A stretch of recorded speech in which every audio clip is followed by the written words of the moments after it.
भक्तजनों, जय श्री कृष्णा। हमारे YouTube चैनल में आपका बहुत बहुत स्वागत है। आप सब भक्तों को पुरुषोत्तम मास की हार्दिक शुभकामनाएं। भगवान श्री लक्ष्मी नारायण जी का भरपूर आशीर्वाद आप सबके जीवन पर बना रहे। आप सभी स्वस्थ रहें, व्यस्त रहें, मस्त रहें, निरंतर उन्नति को प्राप्त करते रहें। इस बार 19 वर्ष के बाद श्रावण मास अधिक मास में प्राप्त हुआ है, जो कि बड़ा ही पुण्यदायक महीना है। वैसे तो अधिक मास 3 साल बाद आता है। पुरुषोत्तम मास में वो सभी शक्तियाँ समाई हैं जो भगवान में समाई हैं।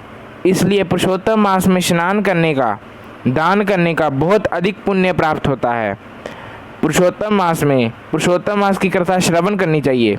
इसमें लहसुन, प्याज, मांस, मदिरा का पूरी तरह त्याग करना चाहिए। अधिक मास में ज़्यादा से ज़्यादा नाम जप करे, दीप दान करे, 32 मालपुओं का दान करे, माला जाप करें। कोशिश करें 2 माला जप करें। 2 माला जप करते हैं तो 4 माला जप करें। अब हम आपको अधिक मास के 13वें अध्याय की पुरुषोत्तम मास की कथा सुनाने जा रहे हैं। बोलो श्री लक्ष्मी नारायण भगवान की जय, पुरुषोत्तम भगवान की जय। ऋषि बोले, हे सूत जी, कृपा हमें ये बताइए कि राजा दृढ़ ने पुरुषोत्तम मास की सेवा से क्या प्राप्त किया। अपना राज्य, प्रतिवता स्त्री, पुत्रादि, अनंत सुख एवं जोगी जन दुर्लभ भगवान का लोक कैसे मिला। सूत जी बोले, हे ब्राह्मणों, श्री नारायण ने भी नारद जी को ये इतिहास पहले कहा था, वही मैं तुम्हें सुनाता हूँ।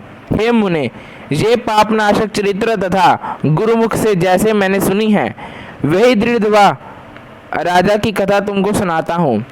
श्री नारायण बोले, हे नारद, राजा दृढ़ की गंगा समान पवित्र पुरानी कथा तुम सुनो। चित्रधर्मा राजा के बड़े तेजस्वी, सत्यवादी, सर्वगुण संपन्न पुत्र राजा दृढ़ हुए। उन्होंने चारों वेद बड़ी प्रसन्नता एवं चतुरता के साथ पढ़े। जिस प्रकार भूली बात दोहराने पर याद हो जाती है, इस प्रकार गुरु जी से एक बार सुनने मात्र से आपने याद कर लिए। विद्यादान करने के उपरांत गुरु जी को दक्षिणा देकर आज्ञा प्राप्त कर अपने पिता के नगर में आए। नगर निवासियों को आनंदित करते हुए अपने महल में पहुंचकर पिताजी को प्रसन्न किया। तब राजा ने विचार किया कि अब मुझे बाकी बचे समय में प्रसन्न मुख, 2 भुजा वाले मुरलीधर श्री कृष्ण की आराधना करनी चाहिए। इसलिए मुझे भी वन में जाकर श्री हरि भगवान की सेवा करनी चाहिए और गर्दन, स्त्री, पुत्र आदि के प्रेम पाश को काटना चाहिए। ऐसा दृढ़ निश्चय करके अपने योग्य पुत्र दृढ़ पर राज्यभार छोड़ वैराग्य धारण कर पुनः आप ऋषि आश्रम में चले गए। वहां जाकर निराहार रह सब कामनाएं छोड़कर राजा ने मन में श्री कृष्ण का ध्यान करते हुए तपस्या प्रारंभ की तथा राजा चित्रधर्मा तपस्या करते करते बैकुंठ को प्राप्त हुए। राजा दृढ़ ने पिता के बैकुंठ वास के समाचार को सुना। पिता भक्त महाराज दृढ़ ने हर्ष एवं शोक में विधानों के कथानुसार पिता का क्रियाक्रम किया। पवित्र नगर पुष्कराव्रत में नीति शास्त्र में निपुण राजा राज्य करने लगा। उनकी सुंदर स्वभाव वाली विदर्भ देश के राजा की पुत्री गुण सुंदरी नाम की धर्मपत्नी थी। उसने 4 सुंदर चतुर पुत्र उत्पन्न किए तथा चारुमती नाम की एक कन्या उत्पन्न की। उनके चारों पुत्र माननीय शूरवीर थे। चित्रवाकु, चित्रवाह, मणिमहा, चित्रकुंडल उनके नाम थे। श्री नारायण बोले, एक दिन रात्रि में सोते समय राजा विचार करने लगा कि ये सब सुख किस बड़े पुण्य का फल है। मैंने कोई तप नहीं किया, ना दान किया, ना कोई हवन किया। इस समय किसके पास जाकर अपने भाग्य का कारण जानूं। इस प्रकार विचारते हुए रात्रि बीत गई।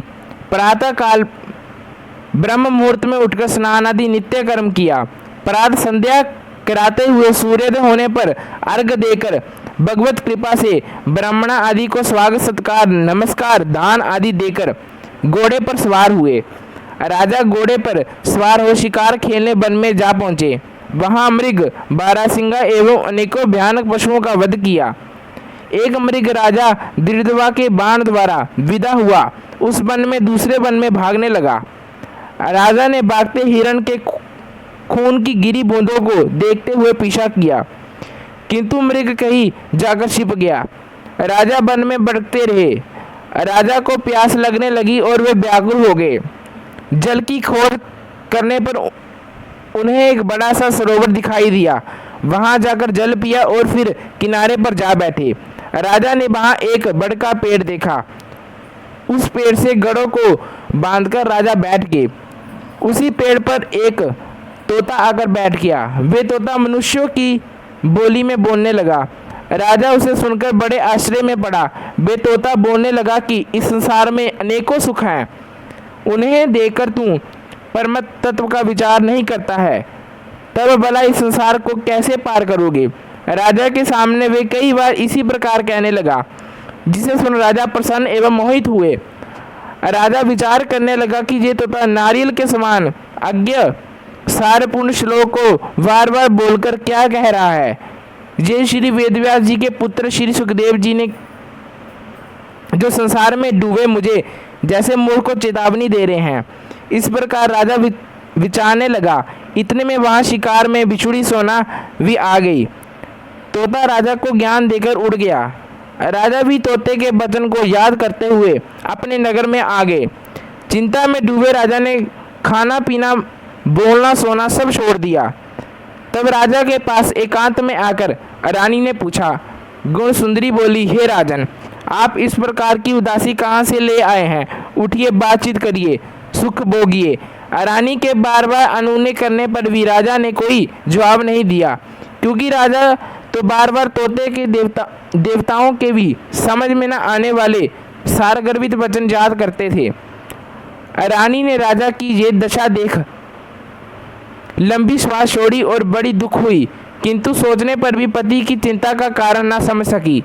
राजा को भी इस प्रकार सोचते हुए बहुत सा समय बीत गया तथा इस दशा से उबरने का कोई मार्ग नहीं दिखा।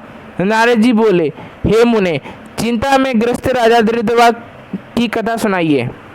बोलो पुरुषोत्तम भगवान की जय। धन्यवाद।